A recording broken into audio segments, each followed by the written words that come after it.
बिस्मिल्लाहिर्रहमानिर्रहीम, अस्सलाम वालेकुम। प्रोग्राम ज़ेरे बहस में खुश आमदीद। मैं हूँ आपका मेज़बान ज़ौक अहमद। नाज़रीन, गुज़िश्ता दिन अता तारड़ साहब की जानिब से एक प्रेस कॉन्फ्रेंस की गई और उसमें उन्होंने कहा कि नाकाबिले तरदीद शवाहिद फराहम कर दिए गए हैं 9 मई के हवाले से और जल्द फैसला हो जाएगा। और उन्होंने एक तवील दौरानिए की वीडियोज़ भी जारी की 9 मई के हवाले से, और ये उस मुतालबे पर जारी की गई हैं जो इमरान खान या पाकिस्तान तहरीक इंसाफ बार बार कहती रही है कि ये वीडियोस कहाँ हैं, सबूत कहाँ हैं, शवाहिद सामने लाएं। तो इन वीडियोस के अंदर नया क्या नज़र आया, आज हम इस पर बात करेंगे। और 18 माह गुजर गए हैं, अब तक इतने ठोस सबूत क्यों ना पेश कर पाई हुकूमत कि इस मामले के हवाले से कोई हतमी राय अदालतों के अंदर कायम हो जाती या कोई हतमी नतीजा हमें नज़र आ जाता। फिर इनमें से बहुत सी वीडियोस ऐसी हैं जो हुकूमत या CCTV फुटेजेस नहीं हैं, बल्कि पाकिस्तान तहरीक इंसाफ के वर्कर्स ने या जो लोग उधर मौजूद थे 9 मई के दिन के हवाले से उन्होंने बनाई। ये फिर सोशल मीडिया पर अपलोड की गई और फिर शवाहिद के तौर पर हुकूमत ने इन वीडियोस को वहाँ से अपने शवाहिद के अंदर शामिल कर लिया। पाकिस्तान तहरीक इंसाफ भी कुछ वीडियोस का मुतालबा करती है, उनके रहनुमा मुतअद्दिद बार ये कह चुके हैं। लेकिन असल मामला ये है कि ये जो वीडियोस हैं इनका लिंक और उन लोगों का लिंक जो इन पुरतशद्दुद वाक़यात के अंदर मुलव्विस थे वो इमरान खान के साथ जोड़ना है कि इमरान खान ने ये अहकामात दिए थे और उस बुनियाद पर यह तमाम तर सूरत हाल हमने देखी जिसमें कौमी तनसीबात पर शरपसंदों की जानिब से हमले किए गए, उनको नुकसान पहुँचाया गया। अब PTI का रिस्पॉन्स इस पर सामने आया है। शेख वक्कास अकरम साहब ने कहा है कि ये वीडियोज़ एडिटेड हैं, बहुत सी वीडियोज़ को स्टार्ट किसी और वीडियो का है, इख्तिताम किसी और वीडियो का है, एडिट करते हुए भी अकल का इस्तेमाल नहीं किया गया, और ऐसे बयानात उनकी जानिब से सामने आए हैं। कुछ सवालात मुख्तलिफ मकामात पर मुख्तलिफ पाकिस्तान तहरीक इंसाफ के रहनुमा पूछते रहते हैं। उनमें से एक ये है कि उनकी जानिब से मुतालबा किया जाता है कि जिस दिन इमरान खान साहब को गिरफ्तार किया गया था तो इस्लामाबाद हाई कोर्ट के अहाते की वीडियो कहाँ है। फिर यह भी कहा जाता है कि जिना हाउस की अंदरूनी CCTV फुटेजेस भी कहाँ हैं, वो भी सामने लाई जाएं। फिर यह भी कुछ लोगों की जानिब से मुतालबा किया जाता है, वो कहते हैं कि अगर इन CCTV फुटेजेस के अंदर वो लोग भी नज़र आ गए जिन्होंने प्रेस कॉन्फ्रेंस करके ला ताल्लुकी का इजहार किया है तो क्या उनके खिलाफ भी कार्रवाई होगी।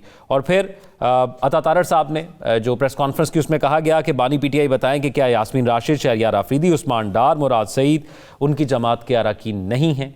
और उसके साथ साथ ये भी उन्होंने कहा कि ये लोग कहते हैं कि हमने ये नहीं किया, अगर इन्होंने नहीं किया तो फिर क्या जिन्होंने किया है।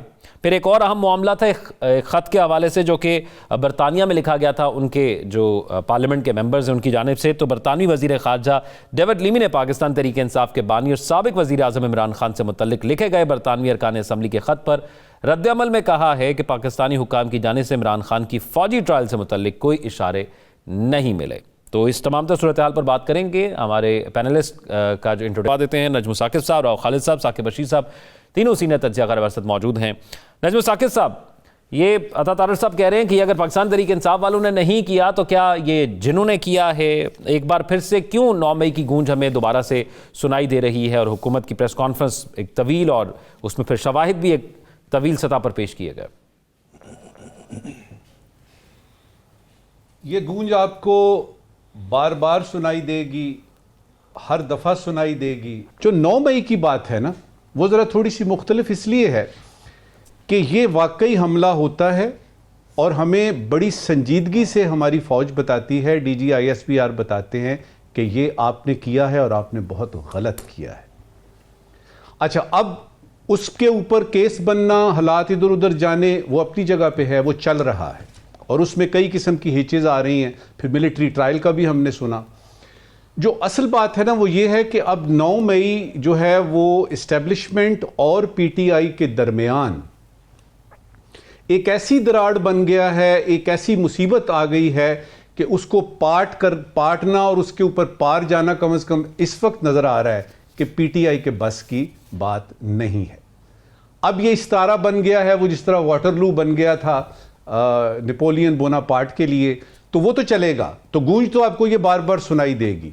अब आते हैं कि ये गूंज क्या ख़त्म हो सकती है? क्या 9 मई के ये जो सोर्ड ऑफ डेमोक्रेसी है, ये जो तलवार लटक रही है, क्या PTI के यानी सर से उतर सकती है? बिल्कुल उतर सकती है।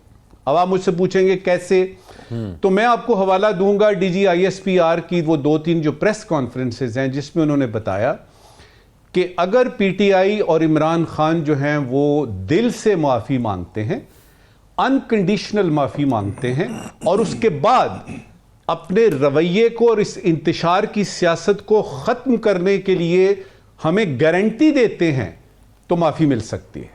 अगर आपको याद हो तो उन दिनों में हमने अपने प्रोग्रामों में और यानी बहुत सारी इसी मौज़ूआत पे हमने बात की थी कि आपके पास सीधी सीधी सी चॉइस है, आपके पास चॉइस है, आप उस चॉइस को एक्सरसाइज करें कि ना करें। अब यह कि एहतजाज जूं ही आया, तारड़ साहब आ गए, तो हुकूमत जो है वो तो इसको ट्रंप के कार्ड पे इस्तेमाल करेगी, लेकिन उनको ये नहीं समझ आ रही कि ये मामला सियासी नहीं है। मेरी बात को गौर से सुनिएगा, ये 9 मई और 10 मई ये 2 दिन की बात है। ये मामला सियासी नहीं है, ये आपकी नेशनल सिक्योरिटी का मामला है। ये मामला सीधा सीधा सा फौज के खिलाफ जाता है। ये मामला ऐसा मामला है जिसके बारे में निहायत संजीदगी से इस पे गौर करके तो कुछ इक़दामात लिए गए हुए हैं। अब आप पे है कि आप इसका क्या कर, अगर आपका ख्याल है कि आप इसके बाईपास करके कोई एहतजाज का रास्ता, कोई मुज़ाकरात का रास्ता, कोई हिसाब किताब कर लेंगे, जो शवाहिद नज़र आ रहे हैं, जो क्राइम नज़र आ रहे हैं, जो सबूत हमें मिल रहे हैं, उसमें यह है कि इससे छुटकारा नहीं है। लिहाजा ये गूंज तो सुनाई देगी।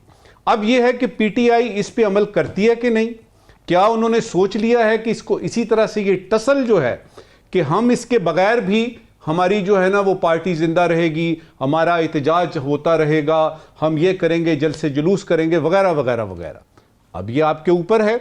मेरे ख्याल में अगर आपने पाकिस्तान में सियासत करनी है तो पाकिस्तान के कवानीन, पाकिस्तान का आइन, पाकिस्तान के सियासत करने के तरीके, उस्लूब, इनको अपनाना पड़ेगा। इसमें यह चीज फरमाइएगा कि आप जहां पर कहते हैं कि पाकिस्तान तरीके इंसाफ वाले, अब पाकिस्तान के अंदर मामला यह है कि एक जानिब हुकूमत सीसीटीवी फुटेज जारी करती है, पाकिस्तान तरीके इंसाफ वाले कहते हैं हम नहीं इसको मानते, और फिर पाकिस्तान तरीके इंसाफ वाले भी मुतालबा करते हैं कि कुछ सीसीटीवी फुटेजेस हमारी मर्जी की भी लाएं, कि फलां जगह की भी लाएं, कुछ हम भी कुछ चाह रहे हैं देखने को, तो वो हुकूमत भी नहीं लाती। तो दोनों सतह पर इसको सिर्फ सियासी सतह पर देखा जा रहा है, हुकूमत भी इसको सिर्फ सियासी ऐनक से देख रही है। वो इसलिए देख रही है कि उनको सूट करता है। अगर वो सीधा सीधा सा सियासत के यानी अमल में होते तो ये हुकूमत बनती ही नहीं। वो जो 8 फरवरी को हुआ, जो इलेक्शन में रिजल्ट्स थे, ये बनती ही नहीं। 9 फरवरी को जो रिजल्ट इधर उधर हुए, इस हुकूमत का तो वजूद ही ना होता।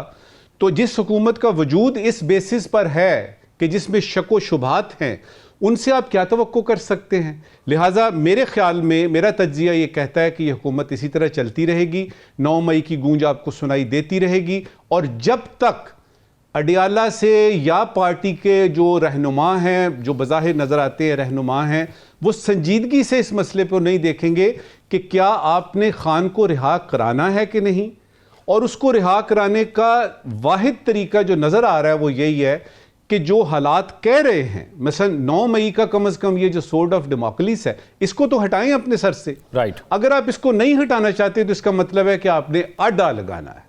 आपने आडा लगाना है तो वो आप लगाए रखिए, इसी तरह के एहतजाज करते रहिए। अल्लाह अल्लाह खैर सल्ला। राइट। राव साहब, आपको क्या लगता है ये जो फुटेजेस कल दिखाई गई हैं, ये अब अदालत के अंदर भी अता तारड़ साहब कह रहे हैं हमने पेश कर दी हैं, तो ये इनफ होगा इस मामले की संजीदगी को लेकर, या ये भी एक मौक़िफ़ के तौर पर जब दिल करता है हुकूमत का तो वो पाकिस्तान तरीके इंसाफ के सामने ले आती है, प्रेस कॉन्फ्रेंस कर देती है, उससे ज़्यादा कुछ भी नहीं है हुकूमत की संजीदगी इसमें?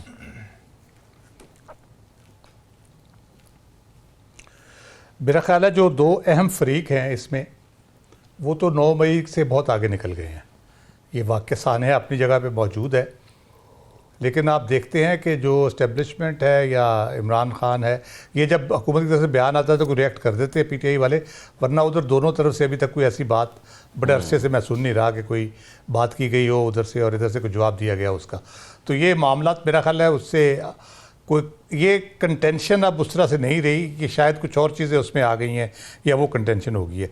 जहाँ तक इस वाक़े का ताल्लुक है, इस हवाले से कोई दो राय नहीं है। इस साने के हवाले से जिन पे इल्ज़ाम है वो भी उसकी तहकीकात और उसके फ्री ट्रायल और कैफरे किरदार तक पहुँचाने की बात करते जो भी उसमें मुलव्वस हैं।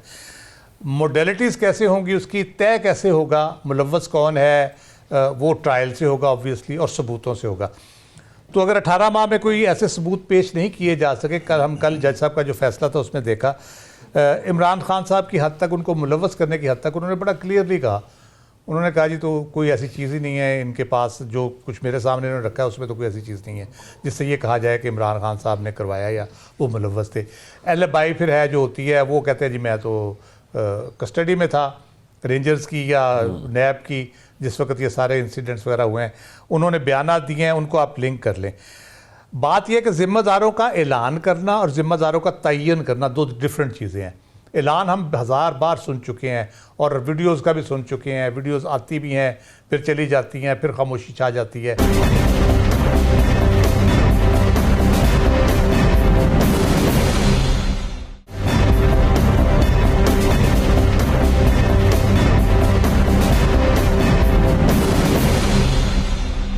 राइट, साकिब बशीर साहब ये फरमाइएगा, ये 9 मई के केसेस किस स्टेज पर हैं इस वक्त मौजूद, और जिस किस्म की गुफ्तगू या प्रेस कॉन्फ्रेंस या खिताब जिस तरह राव साहब ने कहा कल हमने देखा, उसमें तो हुकूमत अदालतों से शिकवा कर रही है कि अदालतों पर डाल रही है कि वो हतमी सतह पर नहीं लेकर जा रहे इसको।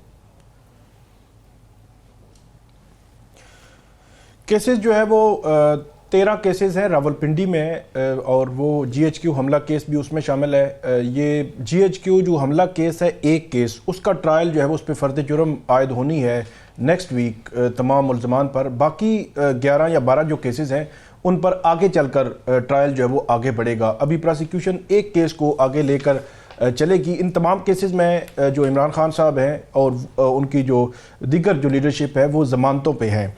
इसके अलावा जो लाहौर के केसेस हैं वहाँ पे भी जो ट्रायल शुरू हो रहे हैं, असल में टेक्निकली इशू ये होता है और लीगली भी कि जिस केस में ज़्यादा मुल्ज़मान हों, ज़्यादा गवाह हों, तो उस केस में जो ट्रायल है वो बहुत स्पीडी नहीं हो सकता। अदालतें अगरचे बहुत लंबी तारीखें भी नहीं दे रही, काफ़ी देर से हम देख रहे हैं लाहौर में भी और इस रावलपिंडी में भी, इसके बावजूद भी ट्रायल की वो स्पीड जो है वो नहीं हो रही।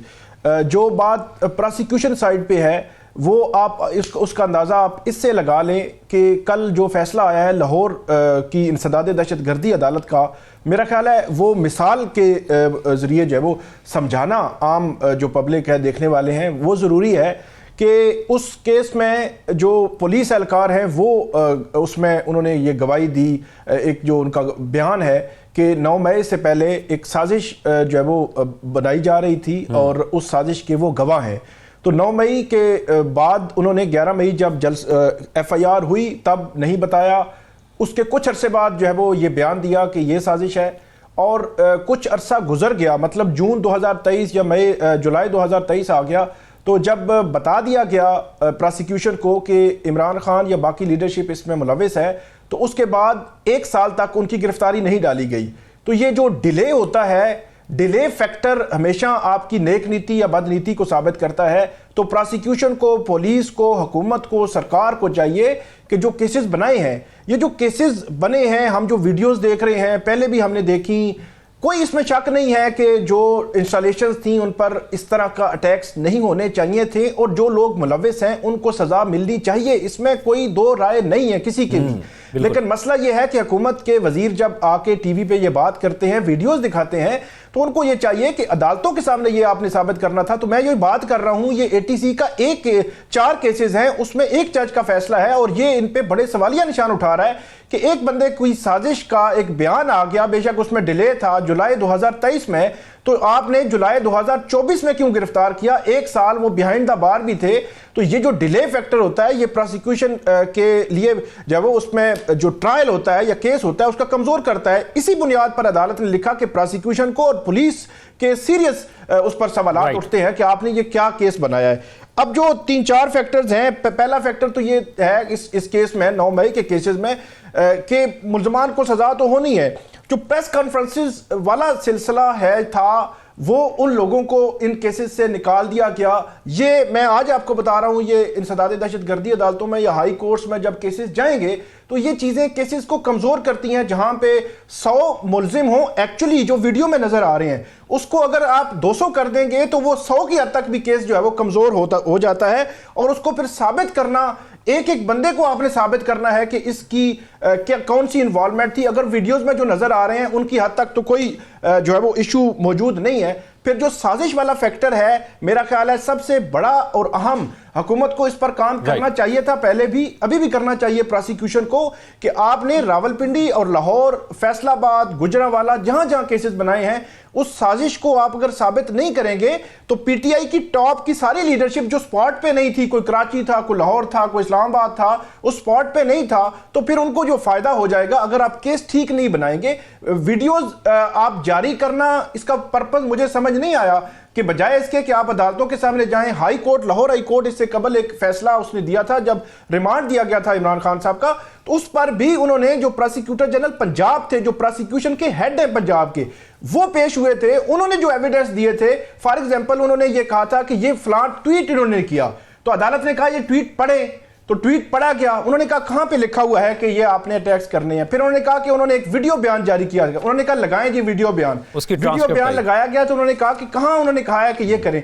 तो इसलिए जो साजिश वाला फैक्टर है वो प्रोसिक्यूशन या पुलिस जो है वो ये कहती है कि ये जो है वो क्लोज डोर्स में ये एक जो है वो मीटिंग हुई, क्लोज डोर में ये एक साजिश तैयार हुई और इमरान खान और उनकी पार्टी की इमा पर ये सारा कुछ हुआ है। तो ये आपको कागजों में साबित करना पड़ेगा, प्रेस कॉन्फ्रेंसेस में नहीं। लिंक डेवलप करना पड़ेगा। मैं नजमुल साकिब साहब एक चीज़ ये जानना चाहूँ, ये जिस तरह अभी साकिब बशीर साहब ने कहा कि प्रेस कॉन्फ्रेंस करने का मकसद क्या या वीडियो जारी करने का मकसद क्या, तो बाजार यही नज़र आता है कि जो वोटर है पाकिस्तान तहरीक इंसाफ का, उसको भी कन्विंस किया जाए। और ये मैं नहीं कह रहा, नवाज शरीफ साहब ने कहा, बैरिस्टर अकील साहब को मैं सुन चुका हूँ, उन्होंने एक दफ़ा कहा कि पता नहीं इन लोगों को क्या है कि ये अभी भी उसी पार्टी के पीछे जाते हैं। तो ये बयानियाँ बनाने में PMLN और हुकूमत मजमूई तौर पर क्यों आपको लगता है नाकाम रही कि वो लोगों को कायल नहीं कर पाई कि इनकी जमात ने ये पुरतशद्दुद वाक़यात किए? मेरा नहीं ख्याल ज़ौक़ के PMLN को ज़रूरत है या हुकूमत को ज़रूरत है PTI के वोटर्स को कायल करने की। उनके साथ तो उनकी पार्टी ने हाथ किया। कैसे? वो इस तरह से कि शुरू के बयानात आए कि ये तो हमने किया ही नहीं, हम तो इसमें मुलव्वस ही नहीं है, ये तो हमारा किया धरा है ही नहीं। तो उधर से जो PTI का वोटर है वो हो गया कंफ्यूज कि हम गए थे वहां पे, हमने वहां पे ये सारा कुछ किया, हमारी लीडरशिप कह रही है, हमें डिसओन कर रही है। तो मेरे ख्याल में जहां तक वोटर सपोर्टर्स की बात है, और खास तौर पे वो लोग जो कि वहां पे मौजूद थे PTI के, उनके लिए तो उनके सर से छत उड़ गई। उनको पता लगा जी कि उनकी लीडरशिप तो पहले कहती थी कि जी जाएं, अब कह रही है कि हम तो इसमें शामिल ही नहीं है। तो इसमें ज्यादा PMLN को या हुकूमत वक्त को करने की जरूरत नहीं है, ये मामला खुद पार्टी ने बिगाड़ा है। अब उसमें यह है कि चूंकि ये एहतजाज की बात आई है, ये 24 नवंबर की, तो यानी हुकूमत ने सोचा कि चलो एक दफा फिर से इसको करें। राइट। आखिरी बात इस वक्त करूंगा, देखिए इस 9 मई को सियासत का कार्ड ना बनाएं। ये एक बहुत बड़ा संजीदा वाकया है जो हुआ है, और उसमें जो बेहुरमती हुई है, जो उसमें यानी बेशर्मी की बातें हुई हैं, वो जिसमें कि यानी आपकी सेक्रेट चीज़ों को हिलाया गया है, और उनकी तरफ यानी तवज्जो दें तो आपको पता लगेगा कि इसको सियासी कार्ड के तौर पे इस्तेमाल नहीं किया जा सकता। अच्छा, मुख्तसरन राव साहब अगर मुझे ये बताएं कि 24 नवंबर के हवाले से जिस किस्म के बयानात जारी किए गए हैं, एक महीने के अंदर सर पर कफन बांधो, हम हर सूरत में मुतालबात मंजूर कराएंगे, एक और 9 मई तो ना हो जाए?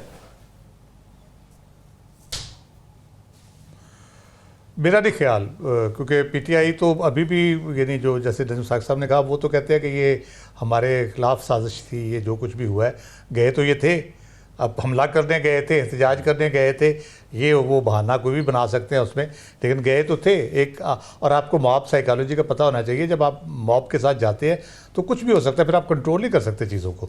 तो इसलिए वो आप ये नहीं कह सकते कि 24 को मेरा ख्याल है काफ़ी कुछ सीखा है इन्होंने, वो नहीं करेंगे उस किस्म का, लेकिन यह है कि बहरहाल तैयारी भरपूर कर रहे हैं कि निकले। ठीक है, देखते हैं फिर 24 को क्या होता है। अभी एक ब्रेक की तरफ में जाना है, हर तरफ। ब्रेक के बाद वापस फिर IMF का एक वफ्द पाकिस्तान आया था और वो अब वापस जा चुका है। तो इस वक्त के पाकिस्तान में मौजूदगी के दौरान क्या क्या मामलात पर बात हुई, क्या नई हिदायत जारी की गई, क्या डू मोर कहा गया, इस सब पर बात एक ब्रेक के बाद।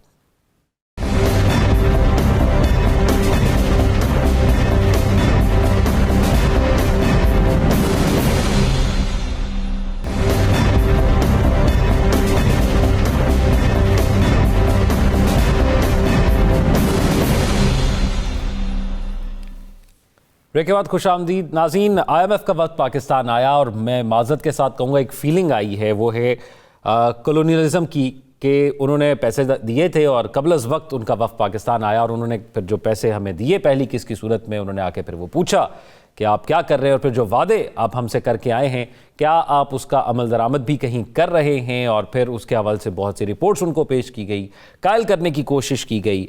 क्योंकि जब कोई मुल्क आपको पैसे देता है और ख़ास तौर पे कोई भी आपको उधार देता है तो फिर वो चेक एंड बैलेंस भी रखता है, क्योंकि उसे वापस भी चाहिए।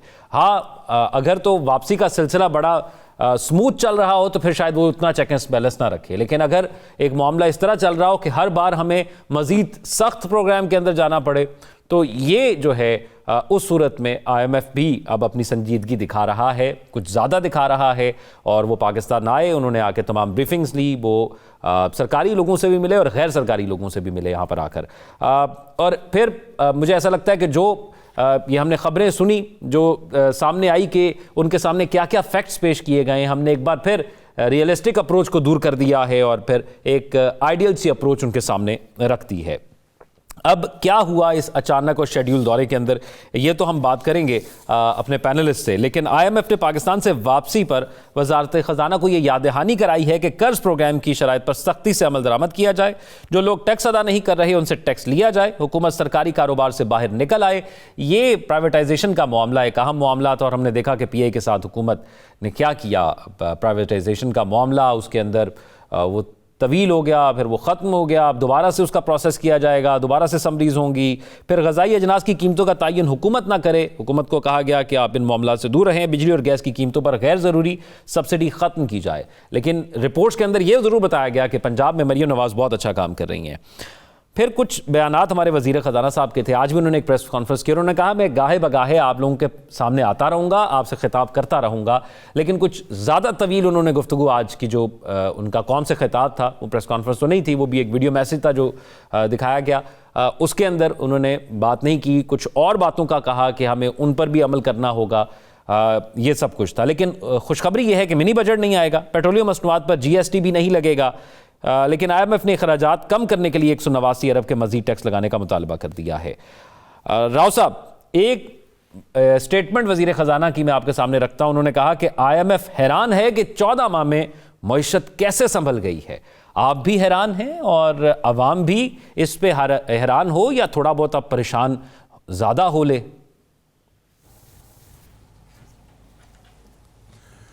वो इतने हैरान हुए हैं कि डंडा लेकर इनके सर पे आके बैठ गए हैं। इस तरह कभी नहीं होता कि आप सितंबर में प्रोग्राम आपका हो 24-25 सितंबर को और 2 महीने बाद वो आके आपसे पूछे हाँ जी क्या किया आपने, जबकि क्वार्टरली रिव्यू होते हैं, बल्कि एनुअली होते हैं मोस्टली तो। लेकिन ये हमारे अपने करतूत हैं, हमने जितने IMF के प्रोग्राम लिए उसमें हमने इसी तरह किया है, वादे करके आते हैं और बाद में मुकर जाते हैं। और वज़ीर ख़जाना साहब का जो आज प्रेस कॉन्फ्रेंस थी उसमें उन्होंने फरमाया कि जो बातचीत है ये इत्मीनान साजी से इसमें मदद मिलती है। यही गलतफहमी है उनकी कि आप गुफ्तगू से, बहाने से, इधर उधर की सुना के बात कर लेंगे।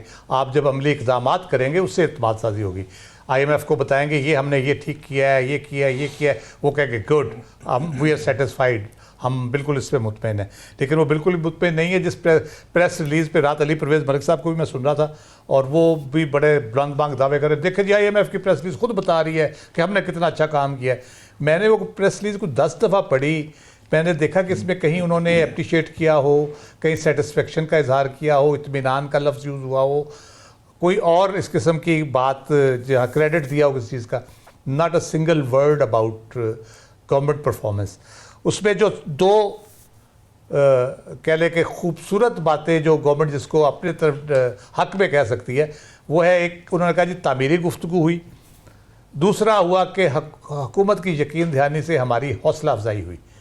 अब हुकूमत किस चीज़ की यकीन दहानी करा रही है? आपका IMF का मायदा तो पहले हो गया, यकीन दहानियाँ सारी हो चुकी हैं, अब कौन सी यकीन दहानी कराई है? ये वज़ीर ख़जाना साहब ये भी बता देते, जो इतनी अच्छी वो सारी प्रेस कॉन्फ्रेंस उन्होंने की है कि किस चीज़ की यकीन दहानी हमने करवाई है। देखिए, उन्होंने सिंपल सी बात की है, उन्होंने को जो भी टारगेट या दिए थे, कोई एक चीज़ ऐसी नहीं है जो इन्होंने पूरी की हो और IMF ये कहे कि जी हाँ ये इस पे आप ठीक जा रहे हैं। Not a single thing. 40 शराइत है, 40 में से एक पे भी उन्होंने इनको अप्रिशिएट नहीं किया। और उसके बाद पंजाब हुकूमत तो सरप्लस में है, राव साहब ऐसे ना करें, हुकूमत कह रही है सरप्लस में है पंजाब गवर्नमेंट। बात यह है कि उन्होंने रिफॉर्म की कोशिशें, उन्होंने कहा जी हो रही हैं, बड़ी बात है जी, रिफॉर्म की कोशिश हो रही हैं, वल्नरेबिलिटी को रिड्यूस करने के लिए कोशिशें हो रही हैं, हुई, ये नहीं उन्होंने कहा कि हो गई हैं, ठीक है। सस्टेनेबल और मजबूत स्ट्रॉन्ग और सस्टेनेबल ग्रोथ की ज़रूरत है, उन्होंने ये नहीं कहा हो गई है, ठीक है।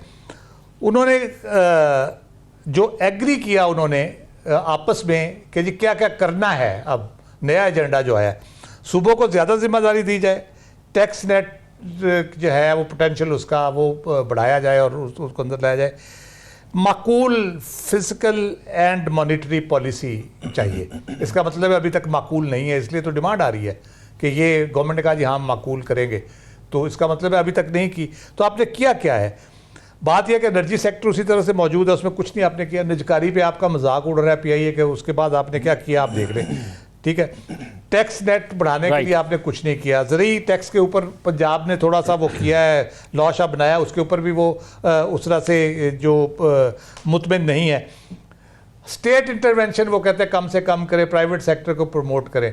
तो स्टेट इंटरवेंशन कैसे कम होगी जब हम ना प्राइवेटाइजेशन कर पा रहे हैं, ना आप स्टेट ओन्ड एंटरप्राइजेस को ले ऑफ करना चाह रहे हैं, उनके ना स्टाफ्स को ना उनके खर्चात कम कर रहे हैं। 1000 अरब रुपया तो आपका सीधा सीधा उधर जाता है, टैक्स आप नहीं बढ़ा रहे। तो किसके सबसे इंपॉर्टेंट बात यह है, उन्होंने कहा है कि जी हम अगले साल के पहले क्वार्टर में दोबारा आएंगे। मीनवाइल हम ये जो आपसे डिस्कशन करके जा रहे हैं, ये हम रिपोर्ट पेश करेंगे अपने बोर्ड को कि हमारी क्या बात हुई आपसे 3 महीने बाद, और वो बोर्ड फिर फैसला करेगा कि आपके साथ हमने अगली दफ़ा रिव्यू करना है या आपको खुदा हाफिज़ कह देना है।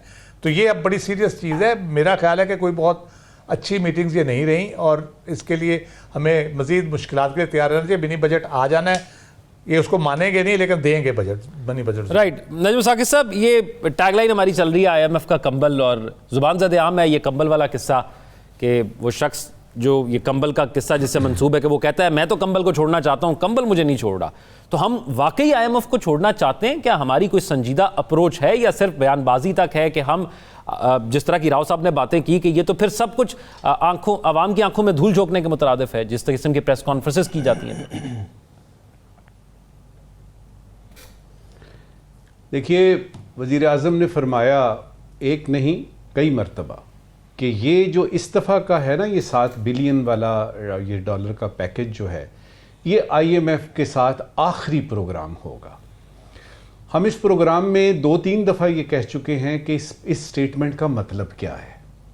पहला मतलब इसका ये है कि हम जूँ ही ये ख़त्म होगा तो पाकिस्तान में दूध की नहरें, शहद की नहरें, फल जो है वो खुद झुकेंगे दरख्तों से और हम जो है वो IMF से हमारी जान छूट जाएगी। लेकिन जो इसका असल मतलब मेरा तज्जिया जो यानी कहता है वो ये है कि इसके बाद IMF ने मानना ही नहीं है। अब ये जो टीम आई है और ये जो इस तरह आप 2 महीने बाद फिर देखेंगे वो आ जाएगी, क्योंकि आप पे इतनी सख्तियां हो रही हैं, इतना कुछ हो रहा है और आप जो है वो कुछ टस से मस नहीं हो रहे। थोड़ा सा अगर हुकूमत की तरफ से देखें ना, तो मैं यहां चाहूंगा एक चीज की तस्हीह करनी। जी देखिए, ये जितना भी IMF का मसला है या ये सारी खखेड़ जो है, ये इस मौजूदा हुकूमत पे आप यानी इसको मूरद इल्ज़ाम नहीं ठहरा सकते। ये पिछली जितनी भी हुकूमतें आई हैं उन्होंने अपना अपना इसमें हिस्सा डाला है। अब ये है कि किसको कसूरवार ठहरा लें, और अगर कसूरवार आपने ठहरा भी लिया तो मसला तो हल नहीं होगा। तो क्या करें? मौजूदा हुकूमत जो है, हुकूमत वक्त जो है, उसने कम से कम वो करना है जो कि किसी भी हुकूमत को अब करना पड़ेगा, कम वट में जो मर्जी हो जाए आपको ये बातें माननी पड़ेंगी। 4-5 बातें तो क्विकली आपको बताते हैं जो मैं हैरान हूं कि वजीर ये जो खजाना है हमारे इतने पढ़े लिखे आदमी हैं और इनको मईशत का इतना पता है। IMF ने पिछले 2-3 प्रोग्रामों के दौरान भी और इस मर्तबा भी 2 उनकी बुनियादी शराइत हैं और वो दोनों शराइत अभी तक पूरी नहीं हुई और वो वजीर खजाना साहब बार बार कह रहे हैं कि खुशाइंद रहा फलाना रहा। हुआ क्या है, हमारे यानी डिप्लोमेसी में एक चीज इस्तेमाल होती है, वी एग्रीड टू डिसएग्री, ये हुआ है, इसके अलावा कोई एग्रीमेंट नहीं है। अच्छा, वो 2 चीजें कौन सी हैं? आपने अमीरों से टैक्स लेना है, आपने लिया नहीं लिया। आपने सब्सिडीज खत्म करनी है, की नहीं की, निजकारी करके। और ये जो आपके SOEs हैं जो कि आपके सर पे आपको हर साल अरबों रुपए जो है वो देने पड़ते हैं, क्या उसका किया? वो PIA का हशर देख ले, PIA से बात शुरू होती है, PIA खत्म हो जाती है और समझ नहीं आती। अब सूबे खरीद रहे हैं, कल को कोई शहर जो है, मेरा सियालकोट जो है, जो जिसने बना लिया, जिसने एयरपोर्ट अपने ओन पे, वो कहेगा जी PIA सानू दो।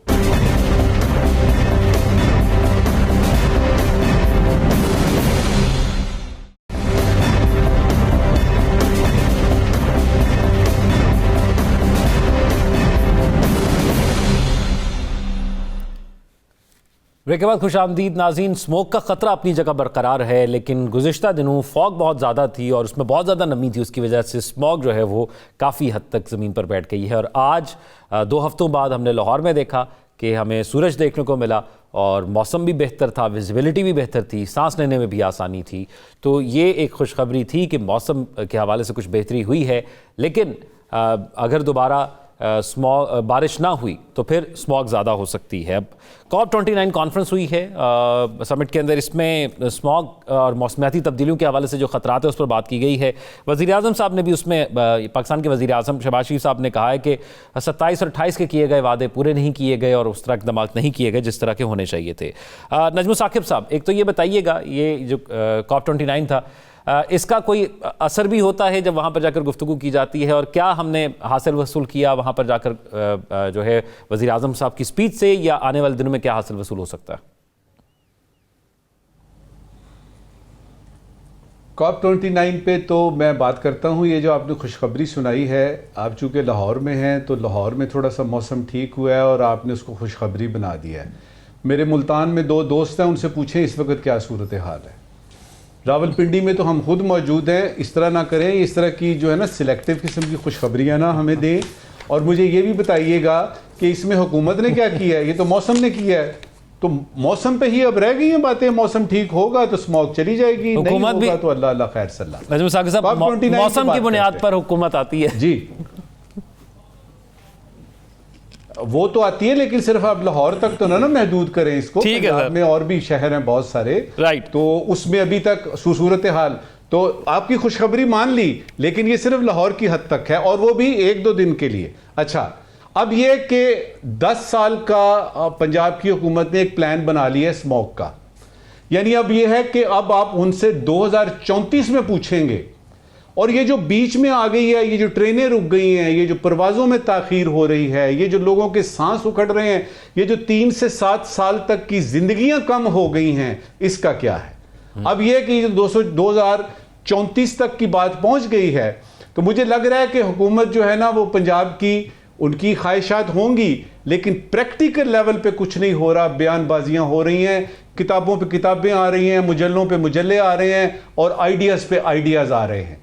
देखने की बात यह है कि कुछ अरसे बाद, इस वक्त की आखिरी बात जी, कुछ अरसे बाद मौसम ठीक हो जाएगा, जिस तरह आपने भी खुशखबरी दी है, स्मॉग बैठ जाएगी। लेकिन ये अगले साल भी एक और साल आना है और उस साल तक इसका जो आपका है ना, ये जो इंडेक्सेस जिसकी हम बात सुनते रहते हैं, ये और बढ़ जाएगा। 5 सर्दियों के बाद अगर सही इकदाम ना लिए गए क्लाइमेट चेंज के बुनियादी तौर पे, जिसमें के फाइनेंस से लेके ट्रेड से लेके आपके ये प्लास्टिक के बैग, उस पर पूरी दुनिया आती है, 5 सर्दियों तक आप ना लें, मैं आपको गारंटी से कहता हूं, मैं क्लाइमेट चेंज के एक्सपर्ट से बात कर चुका हूं, वो कहते हैं कि पंजाब खास तौर पे और उसमें भी लाहौर, सांस आएगा ही नहीं। तो ये वक्त है सोचने का कि आपने 1-2 साल के ना रखे कि पता नहीं ये हुकूमत कितनी देर रहेगी। अपने बच्चों का ख्याल करें, अब उन इस अवाम का ख्याल करें और कुछ थोड़ा सा पैसा भी इधर लगाएं और कुछ ऐसा करें और आपको सब पता है कि आपने क्या करना है। बिल्कुल ऐसे ही है, और हमें तो एक दिन का सुख मिला तो हम उस पर भी खुश हो रहे हैं। राव साहब, मियाँ साहब वापस आए हैं, लाहौर का मौसम बेहतर हो गया है। स्मोक का ताल्लुक जो दुनिया में मौसमियाती तब्दीली है उससे कोई नहीं है।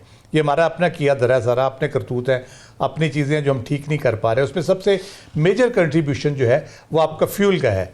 और ये 2019 में जो पीटीआई की गवर्नमेंट थी उसने रिफाइनरीज़ के साथ ये तय किया था कि 3 साल के अंदर वो यूरो 5 पे अपने फ्यूल की क्वालिटी को लेके जाएंगे। तो 2021 में वो 22 में हो जाना चाहिए था, लेकिन कुछ नहीं हुआ उसके ऊपर। और 90% के करीब जो पोल्यूशन है वो एमिशन से होती है, गाड़ियों के एमिशन से। जो लाहौर के जो है फसलों वाली 3% है जो ऑफिशियल उनका है उससे, और बाकी दूसरी चीज़ें हैं, इंडस्ट्री है, भट्टे है, बाकी चीज़ें उनकी वजह से ही होती है। तो उसके लिए वो एक प्लान 2019 में दिया गया था जिसमें लाहौर के लिए पर्टिकुलरली 2 सेंटर थे वहाँ पे मॉनिटरिंग के, और उसको बढ़ाना था। पंजाब के मुख्तलिफ शहरों में 30 सेंटर्स और बनने थे एयर क्वालिटी मॉनिटर करने के लिए। उसको टैकल करने के लिए पहले मियावाकी फॉरेस्ट का इफ्तिताह किया था इमरान खान साहब ने 100 कनाल पे, जो लाहौर में लगाया गया है। 60,000 कनाल जगह लाहौर में एलोकेट की गई थी इन्हीं जंगलात के लिए, क्योंकि ये 10 गुना ज़्यादा रफ्तार से बढ़ते हैं दरख्त, सिर्फ उसके एनवायरनमेंट को ठीक करने के लिए। तो ये सारी कोशिशें बहरहाल उस पर जा रही थी। पब्लिक ट्रांसपोर्ट को आप इलेक्ट्रिक पे करके उसको बढ़ा के दूसरी कम्यूटेशन कम कर सकते हैं। हमारे जैसे स्कूलों से पिक ड्रॉप करने के लिए सैकड़ों गाड़ियाँ रोज़ जा रही होती हैं, बाइक जा रहे होते हैं, तो उसको आप रिड्यूस कर सकते हैं। एक सीरियस एफर्ट की ज़रूरत है, उसके बगैर ये मामला ठीक नहीं होंगे, क्योंकि 7 मिलियन लोग एनवायरनमेंट की ख़राबी की वजह से दुनिया में मरते हैं सालाना, जिसपे लंग और हार्ट की डिजीज़ शामिल है।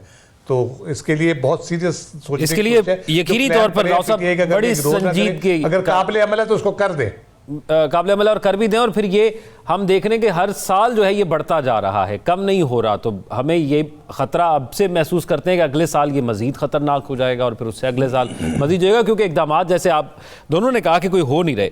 अच्छा, ये बताइएगा साकिब बशीर साहब कि जस्टिस मंसूर अली शाह साहब ने भी COP29 में खिताब किया है।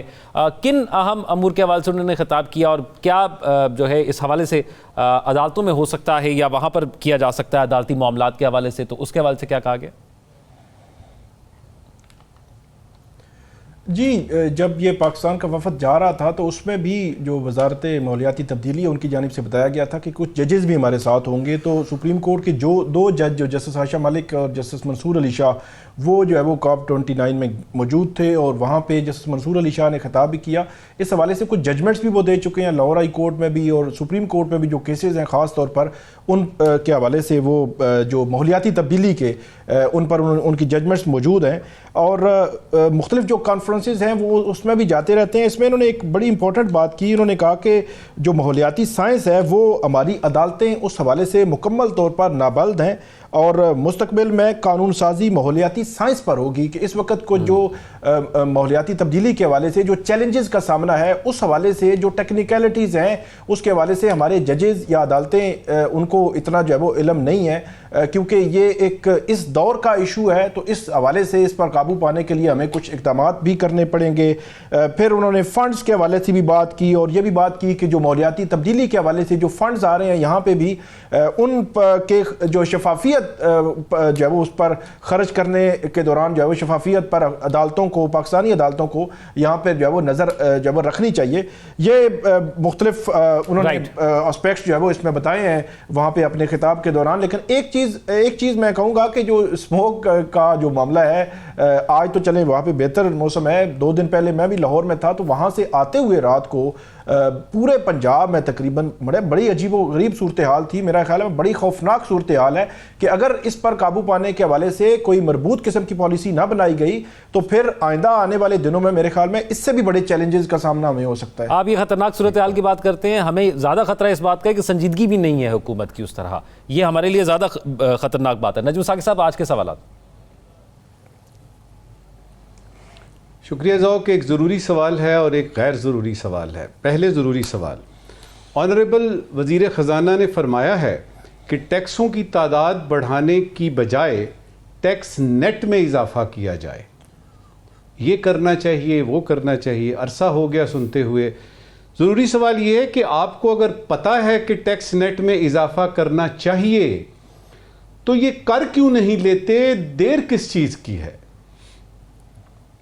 आज का गैर ज़रूरी सवाल, आपने ऐलान किया है कि अगर अगले बरस चैंपियन ट्रॉफी के लिए इंडिया यहाँ नहीं आया तो हम इंडिया से कभी नहीं खेलेंगे।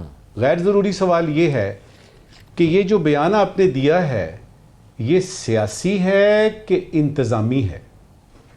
राइट, हमारे नाज़रीन जो है इस हवाले से अपने फीडबैक से आगाह करेंगे। अपना ख्याल रखिएगा, इंशाल्लाह आपसे मुलाकात होगी। अल्लाह हाफ़िज़।